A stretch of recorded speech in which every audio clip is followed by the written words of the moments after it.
2 Intel Broadwell processors, and a faster SSD. The 2015 MacBook Pro has seen a pretty decent update, but is it worth it? Take one look around and you'll see the design hasn't changed much. That's not really a complaint though. The Retina MacBook Pro has been one of the best built laptops for a few years now, and the 2015 model is no exception. It's a solid aluminum chassis with some of the tightest tolerances out there, and subtle touches, like a nicely weighted hinge so you can open up the lid without picking up the entire laptop. It's got a pair of decent speakers hidden on the edges by the ports that double as intakes for the fan.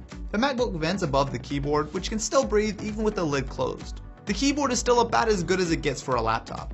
They could add just a touch more key travel in my opinion, but it's nicely spaced and keeps the adjustable backlighting, which automatically kicks on in darker environments. It took me a few days to get used to it, but the new trackpad is a nice addition. For ports, you've got an SDXC card reader, HDMI and USB 3.0 on the right side, along with MagSafe 2 for charging, a pair of Thunderbolt 2 ports, along with one more USB, and a combo headphone microphone jack. The Thunderbolt ports are the most interesting. Having that much bandwidth is mostly useful for high-end RAID arrays, and docks that give you things like extra USB ports, Ethernet, and HDMI off a single cable. They also double as many display ports with the ability to drive 4K monitors at 60 Hz. It won't be buttery smooth, but it is totally possible.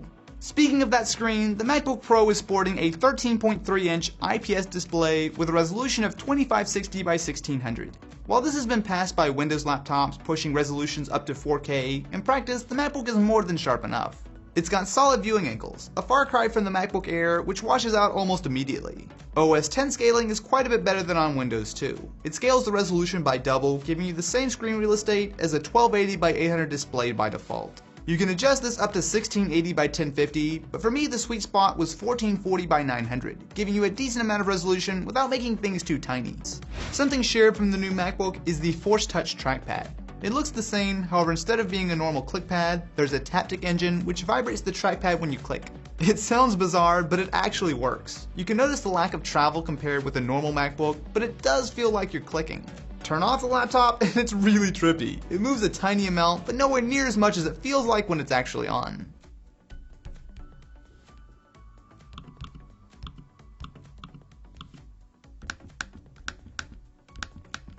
It's also pressure sensitive, which lets you use the new Force Touch gesture in OS X. For example, the harder you press, the more you fast forward in QuickTime, with a slight bit of feedback as you go through each of the speeds. The coolest way to use this is in Safari, where you can force click on a link to preview before actually opening it. There are also apps like SetResX that will drop the retina scaling altogether if you really need every single pixel, which I use for some apps like SpeedGrade. Things like the design and screen are important, but a laptop is basically a paperweight without some decent specs. The base configuration comes with a Broadwell Core i5 with Iris 6100 graphics, 8GB of RAM, and a 128GB SSD. Compare this with the new MacBook, and for the same price you get a 256GB drive, but a much less powerful Core M processor. We'll see how they actually compare soon, so be sure to subscribe to catch my video on the new MacBook, but the Pro is looking pretty solid right now. The 13-inch Pro I've got here is upgraded with the Core i7, 16GB of memory, and a 512GB SSD. One of the big behind-the-scenes upgrades on the new MacBook is a faster PCIe-based SSD. It's fast, like the fastest SSD I've ever tested, with read and write speeds over 1300 megabytes per second. Things get a little less exciting when you look at the CPU though. We're still looking at a dual-core chip across the board on the 13-inch MacBook. If you want quad-core, you'll have to take the step up to the 15-inch. The new 14nm Broadwell chips do keep the clocks relatively high. Even the base 13-inch starts at 2.7 GHz and goes up to 3.4 GHz with the Core i7. Still though, we've only got 2 cores, and the Geekbench numbers top out at just about half of what the 15-inch MacBook can muster. On the graphics side, things are a bit better. The Iris graphics are able to keep OS X running nice and smooth, and it posts a solid improvement over the MacBook Air and last gen Pro and Cinebench. No one should buy a Mac for gaming, but that graphics performance does make some light gaming possible. Minecraft runs no problem here with everything turned up, and even a heavier title like Tomb Raider is playable as long as you don't mind turning down the settings a bit. One of the biggest questions I've had was how the 13-inch Pro handles video.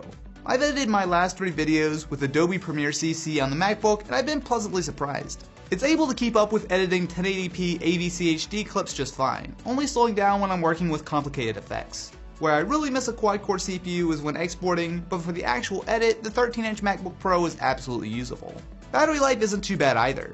With lighter use like listening to music and web browsing, you should expect around 9 hours of longevity, where things like gaming and video editing will bring that closer to 3 hours. The MacBook Pro is an expensive laptop.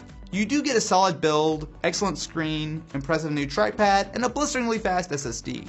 The lack of dedicated graphics is a slight disappointment, but not having a quad-core CPU option is a big problem for a laptop at this price. 95% of the time you won't notice, but I would happily trade a couple hours of battery life to have the extra power when I need it. If you're looking at a MacBook, the 13-inch Pro is the best trade-off between power and portability, but you're going to have to pay for it. So what do you guys think about the new MacBook Pro? Let me know in the comments below, and if you enjoyed and want to see more videos like this, definitely be sure to subscribe to the channel. Anyway guys, thank you so much for watching, and I will catch you in the next one.